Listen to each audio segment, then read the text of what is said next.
The first thing that comes to mind when I think of decentralized governance is, of course, voting power. It also brings to mind staking. So that's when you deposit your tokens into a decentralized application where you now essentially get voting power. So perhaps you're mining Bitcoin or you're minting Ethereum.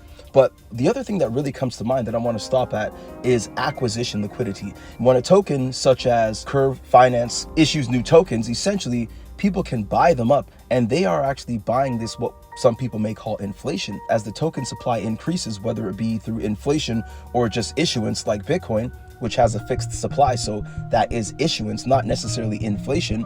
But even if it is inflation, like Ethereum, where it's infinite, as long as there are more transactions on the network, increasing amounts and high amounts, then essentially the token becomes deflationary. Acquisition liquidity is the money that's coming in to acquire new tokens that are newly issued. So that is when people are looking to essentially control enough of the supply to have a say in the governance and what happens with the protocol revenue. When we're looking at token value or utility, specifically utility, oftentimes we're looking at how you can use it. So for example, are you using it to pay for gas fees? Are you using the token to buy in-game assets? What are you using the token for? Or is this enough to drive interest into buying it? Is this enough to drive acquisition liquidity? The best runes projects to mint right now. Look at the blocks and see how much it costs to make a transaction at that specific time or in the projected, 2 or 3 blocks to come. What to mint is not necessarily as important. When to mint and whether you should mint at all is a huge part of it, because sometimes you may be minting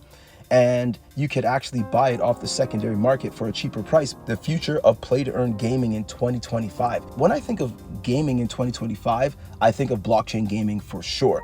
I think of the immutability, the limited ability for people to cheat or hack, for sure. But I also think of Avalanche, okay? That's one of the biggest things that comes to mind is Avalanche, maybe even Beam Network or Myria, platforms like that. I think of Superverse, essentially. That token is a huge gaming token for the general gaming space. So I would look into those couple of projects that I just mentioned. Avalanche just looks to be a blockchain that's going to be focused on gaming, considering we have real world assets and artificial intelligence coming up really strongly. So with that being said, I think of Echelon Prime when it comes to gaming.